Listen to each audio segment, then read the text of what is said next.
जिम्मेवारियां जो डॉक्टर अजय सिंह चौटाला जी, ब्रिज शर्मा जी के विचार विमर्श अनुसार जो दी गई है, आज पहली बैठक सभी हल्का जिला अध्यक्षों की, प्रभारियों की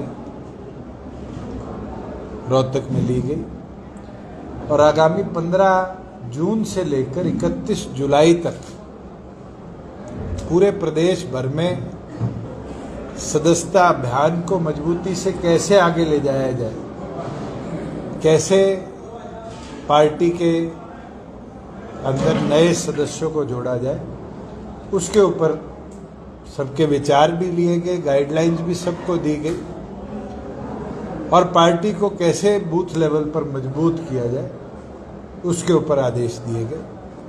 साथ ही साथ पार्टी ने भारतीय सेना के तीनों विंग्स, आर्मी, एयरफोर्स और नेवी को प्रस्ताव के माध्यम से बधाई दी। हमारे कर्नल एस राठी के अध्यक्षता में कि जिस प्रकार से देश की सुरक्षा के अंदर उनका योगदान रहा है और उनके साथ साथ अर्धसैनिक बलों का भी, जिन्हें मजबूती के साथ देश के बॉर्डर की सुरक्षा करी, उनको जननायक जनता पार्टी का एक एक वर्कर और हरियाणा का एक एक नागरिक बहुत बहुत बधाई देता है, क्योंकि हमारे लिए गर्व की बात है कि 2% आबादी के प्रदेश में 10% जवान भारतीय सेना को दे रखे। उसके साथ पिछले दिनों जिस तरीके से यूनिवर्सिटी लेवल पर, पब्लिक सर्विस कमीशन और स्टाफ सिलेक्शन लेवल पर पेपर की लीकेज या प्लान्ड तरीके से पेपर के अंदर क्वेश्चन इम्प्लांटेशन करी गई, उसके विरुद्ध इंसो के राष्ट्रीय अध्यक्ष प्रदीप देशवाल की तरफ से निंदा प्रस्ताव पारित किया गया। साथ में पहली बार हुआ है कि 30 दिन से ज़्यादा डिलेड पेमेंट फार्मर की रही। अमरजीत ढांडा जी द्वारा किसानों की दुर्दशा, चाहे वो पानी की समस्या इतिहास में रही हो, खाद की समस्या रही हो, इसके ऊपर निंदा प्रस्ताव पारित किया गया। और आदरणीय ब्रिज शर्मा जी की तरफ से जो आज कानून व्यवस्था प्रदेश भर की है, उसके विरुद्ध निंदा प्रस्ताव पारित किया गया। मैं तो आपको इतना बता सकता हूं, कल आपके एक पत्रकार साथी ने मुझे सुबह सुबह अखबार की कटिंग भेजी और लिखा हुआ कि मुख्यमंत्री ने ठेकेदारों की बैठक ली और पुलिस को आदेश दिए। आज जो हालात प्रदेश की है, क्या शराब का व्यापार भी कराने के लिए पुलिस का सहयोग लेने का काम हरियाणा सरकार करेगी? और क्या ऐसी हालत लॉ एंड ऑर्डर की हो चुकी है कि क्या क्रिमिनल्स प्रदेश के अंदर व्यापारी बनकर आम नागरिक, आम व्यापारी को धमकाने लगेंगे? फिर तो कोई एक व्यापार नहीं, आने वाले समय में डॉक्टर्स के ऊपर भी ये दबाव बढ़ेगा, प्रॉपर्टी डीलरों के ऊपर भी ये दबाव बढ़ेगा और अनार्की इस प्रदेश में आ जाएगी। 1 साल 3 महीने नायब सैनी जी को प्रदेश के मुख्यमंत्री की 2 बार शपथ लिए होंगे और 1 साल 3 महीने पहले एक भाषण में मैंने उनको बोलते सुना था कि गुंडा तत्व हरियाणा छोड़ दो, वरना। आज तक वरना की परिभाषा वो समझा नहीं पाए और जिस तरह के घटनाक्रम यमुनानगर जिले में, रोहतक में, गुड़गांव में सुनने में आ रहे हैं, तो साफ दिखता है कि उन गुंडा तत्वों को कहीं ना कहीं भारतीय जनता पार्टी की सरकार और खुद होम मिनिस्टर होते हुए मुख्यमंत्री शय देकर कहीं ना कहीं बचाने का काम कर रहे हैं।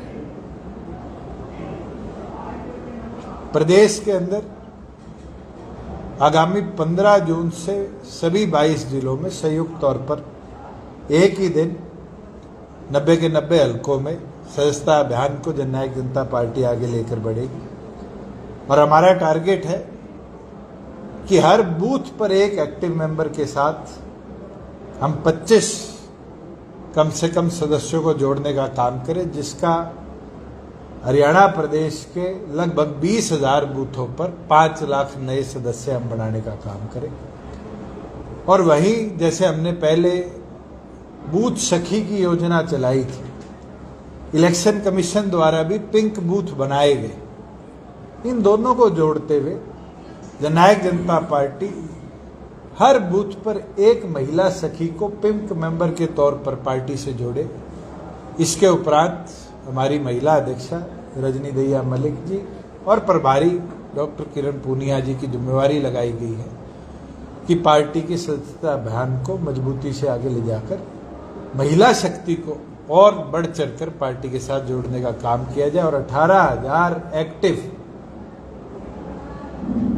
बूथ पर महिला वर्करों को पार्टी के साथ जोड़ा जाए, जो दिन प्रतिदिन के कार्यों के साथ साथ पार्टी को लगभग 5,000 महिला वोटर्स एक बूथ पर है, उनके साथ जोड़कर उन तक पहुंचाने का काम करें कि जो कार्य हमने महिलाओं के लिए इतिहास में करे, चाहे 50% पंचायती राज में उनको हिस्सेदारी देने की बात हो, चाहे उनको राशन डिपो में हिस्सेदारी देने की बात हो, उसी तरह संगठन के अंदर भी आने वाले समय में, क्योंकि इलेक्शन कमीशन को भी अब 33% महिला रिजर्वेशन 2027 के बाद देश भर में लेकर आना है, राजनीतिक तौर पर महिलाओं की हिस्सेदारी सुनिश्चित हो, इसमें पार्टी का सहयोग बढ़ चढ़कर बने, इसके ऊपर काम करें। ये फैसले आज की बैठक में लिए गए हैं और हमें पूर्ण विश्वास है कि जिस प्रकार से हरियाणा के हित के लिए हमने लड़ाई लड़ी है और जो व्यवस्था आज हरियाणा के अंदर, चाहे वो पेपर लीकेज की हो भर्तियों के अंदर, चाहे वो क्राइम की हो, लॉ एंड ऑर्डर की हो, चाहे वो किसानों की हो, इसकी आवाज जननायक जनता पार्टी का एक एक कार्यकर्ता इस मेंबरशिप अभियान के साथ बने, आम जनता तक ले जाकर सरकार को जगाने का भी, चेताने का भी काम करें। दूसरी आपने लॉ एंड ऑर्डर की बात की, अभी सोशल मीडिया पे भी ये वीडियो आ रहे हैं कि शराब फेंके की बोली में हिस्सा ना ले, इस तरह की तो बातें होती हैं। गैंगवार की घटनाएं भी रोहतक में भी हुई है। क्या आपको लगता है कि मुख्यमंत्री जिम्मेदार है या प्रशासन है? देखो, मनोहर लाल जी 10 एक्साइज पॉलिसी के अंदर मुख्यमंत्री रहे। मुझे नहीं लगता वो या मैं कभी 4.5 साल में भी रहा, कभी ठेकेदारों से बैठकर पुलिस को साथ बिठाकर हमने नीलामी करवाई। ऐसा क्या हुआ जो मुख्यमंत्री को आज बैठना पड़ा? और दूसरी चीज, धमकियों की प्रक्रिया शुरू क्यों हुई पिछले 1 साल के अंदर? ये बहुत चिंताजनक बात है। क्या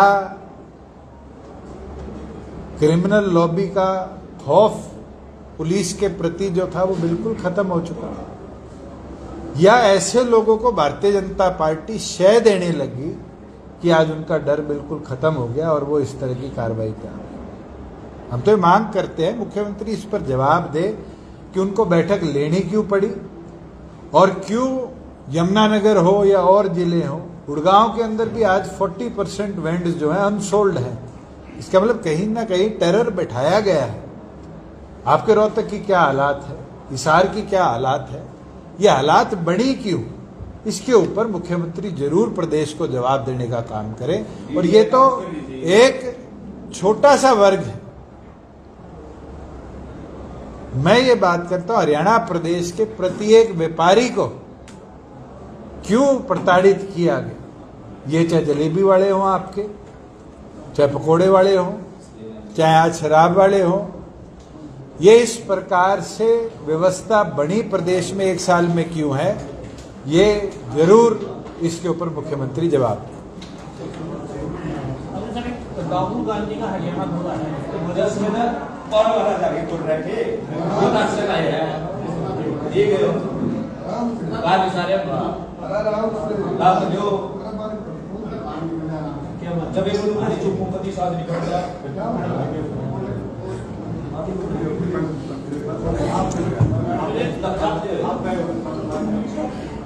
आप कुछ पूछ रहे थे? राहुल गांधी का हरियाणा दौरा किस तरह से देखते हैं? क्योंकि उन्होंने आदेश दिए कि जल्द ही प्रदेश अध्यक्ष, जिला अध्यक्ष तक भरी जाए। मैं तो आपके सवाल से बड़ा हैरान हूं। राहुल गांधी का हरियाणा दौरा कोई पहली बार आया है? राहुल गांधी हरियाणा में कई बार आ चुके।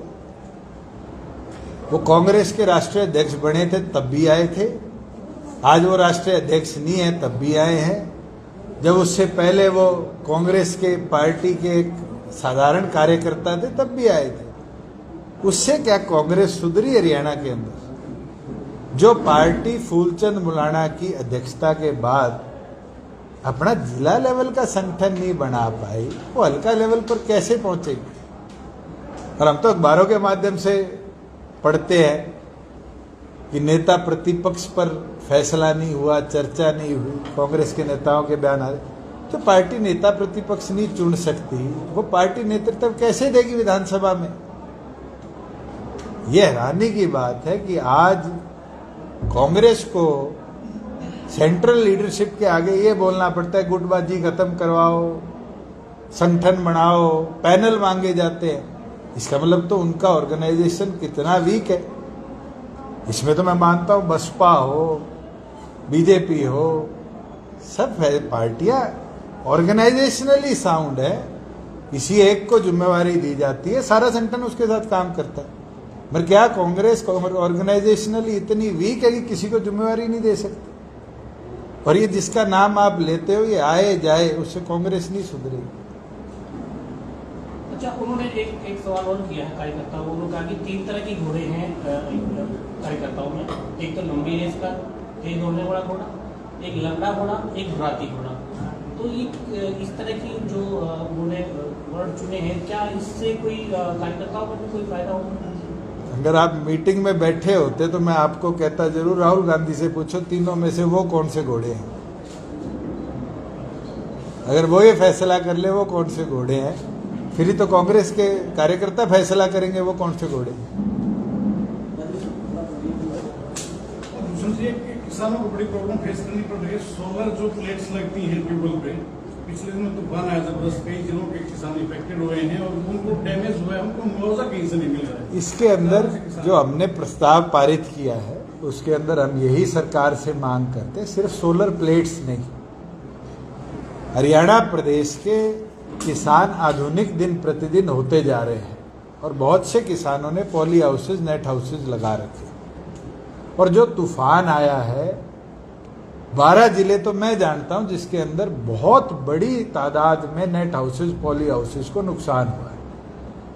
और ये किसी भी प्रधानमंत्री फसल बीमा योजना में कवर नहीं होते। हम ये मांग करते, जैसे बाढ़ के समय पर हमने 7,000 रुपया एकड़ के हिसाब से फार्मर को स्पेशल पैकेज दिया था कि वो अपने नुकसान की भरपाई कर ले।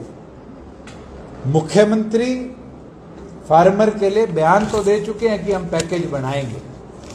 तुरंत प्रभाव से आर्थिक मदद स्टेट डिजास्टर मैनेजमेंट फंड से मुख्यमंत्री करने का काम करे, जिसके तहत जिन फार्मर्स की भी सोलर संबंधित एसेट्स को, हॉर्टिकल्चर संबंधित एसेट्स को या एग्रीकल्चर संबंधित एसेट्स को नुकसान हुआ है, किसी भी पॉली हाउस को, नेट हाउस को, उसके खेत को, उसकी पूर्ण तौर पर भरपाई हरियाणा सरकार अपने स्टेट डिजास्टर फंड से करे, जिससे हमारा किसान आधुनिक होकर आगे बढ़ता रहे, ना कि आर्थिक तौर से कमजोर होकर आधुनिक खेती से पीछे हटने का काम करे। मुद्दा ये कहने की बीजेपी की बी टीम है, जब कभी मिलकर बैटिंग करते हैं तो कभी दिखावा करते हैं। तो आपने सवाल दूसरी बार पूछ लिया। भूपेंद्र हुड्डा जी ये बता दे कि लोकसभा और विधानसभा में बीजेपी के साथ सेटिंग किसने करी थी? पुत्र मोह में पुत्र को जिताने के लिए क्या बीजेपी को 5 लोकसभाओं में मदद नहीं करी गई? राज बब्बर को किसने खड़ा करा? कैप्टन अजय यादव खड़ा होना चाहते थे। और विधानसभा तो जीता जागता उदाहरण है, चाहे वो कुमारी शैलजा का उदाहरण हो, चाहे और नेताओं का उदाहरण हो। आज हरियाणा का आम नागरिक ये जानता है कि बाबू बेटों ने कैसे कांग्रेस का सत्यानाश किया है। और मुझे नहीं लगता, मेरे से ज्यादा तो आप रोहतक में बैठे हो, अपना कैमरा लेके 5 आम नागरिक से पूछ लो गांव में जाकर कि अपने लालच में क्या उनने जेल जाने से डरते हुए कांग्रेस की आई हुई सरकार नहीं खोने का काम किया? कांग्रेस के नेताओं से पूछ लो। आप कैप्टन अजय यादव से, कुमारी शैलजा से, रणदीप सुरजेवाला से, मैं नाम आपको 50 बता देता हूं। आप सोना के अंदर क्या हुआ, भवानी खेड़ा में क्या हुआ, सारे जानते हैं।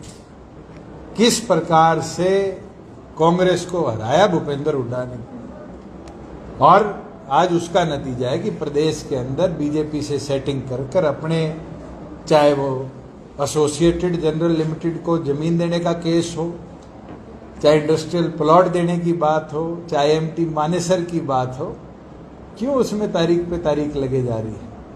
सुप्रीम कोर्ट के आदेश है, किसी भी सिटिंग एमएलए और एमपी के ऊपर अगर कोई केस चल रहा है तो उसको फास्ट ट्रैक किया जाए, 1 साल में निपटाया जाए। 3 बार सुप्रीम कोर्ट ने उन आदेशों को नीचे कोर्टों तक पहुंचाया है। पर ऐसा क्या अद्भुत हो गया कि 10 साल से भूपेंद्र सिंह हुड्डा के केस में उस आदेश के बाद भी अभी गवाहियां ही शुरू हुई। ये साफ दिखता है बीजेपी की बी टीम कौन है।